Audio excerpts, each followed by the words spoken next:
Les mesures de confinement préparent-elles à l'épidémie de déprime, de familles au bord de la crise de nerfs quotidienne, de séparations probables et certaines à venir? La guerre des couples en confinement est-elle déclarée? Que faire lorsque, de manière inédite, nous devons, comme en ce moment, nous retrouver face à nous-mêmes? Mieux ou pire selon, le vivre ensemble peut être totalement perturbé avec cette proximité imposée. Alors personne n'a le choix, acceptons de briser la suractivité. Confinement en famille, en couple, la proximité relationnelle constante peut être étouffante et ce n'est pas politiquement incorrect de le ressentir. Pour ne pas surréagir quand vous êtes exaspéré par les disputes des enfants, par le manque de motivation de votre progéniture transformée en élève récalcitrant, par l'espace tsunamien du désordre et par votre moitié qui s'est brutalement transformée en ennemi public numéro 1, je vais devoir m'entraîner au niveau mental à réduire mes tendances automatiques à juger, à ressasser, anticiper ou réagir de manière compulsive. Faire face au confinement, oui, pas le choix, mais le après-confinement. On parle du retour à l'économie de notre pays, mais qu'en sera-t-il du retour à l'état de notre santé mentale? Seul ou ensemble, on a tendance à agir comme notre émotion nous dicte de le faire.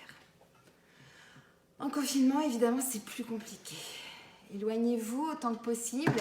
Évidemment, dans un 50 mètres carrés à 5, c'est plus dur, mais tentez d'éloigner votre esprit pour retrouver votre calme intérieur.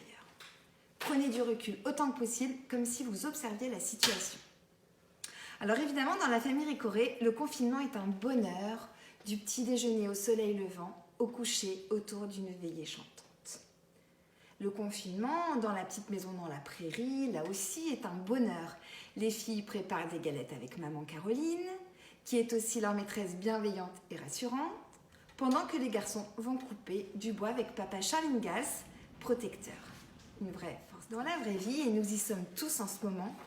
Le quotidien serait presque cauchemardesque. Une belle chute au niveau de notre idéal. En 2020, la petite maison dans la prairie a pris une sacrée claque. Les enfants hurlent, se mordent, les ados disent 3 mots scotchés devant leurs écrans, les parents devenus profs ont envie d'hurler face à l'inconsistance de leurs bambins devenus élèves, les couples ressassent, sont en guerre.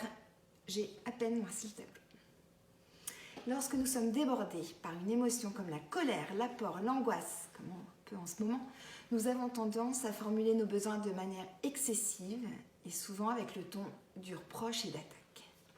Soyez à l'écoute de vous-même, essayez autant que possible de réguler vos émotions et de vous concentrer sur vous-même.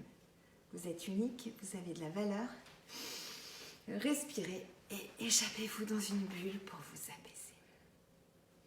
Pour développer de l'interdépendance positive dans une relation de couple ou avec les enfants, particulièrement en ce moment, il faut en tout premier avoir développé des relations d'apaisement avec soi-même.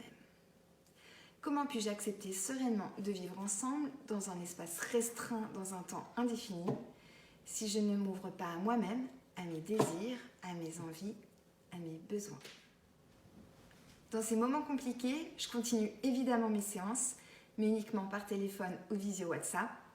Vous pouvez me contacter par mail ou par téléphone.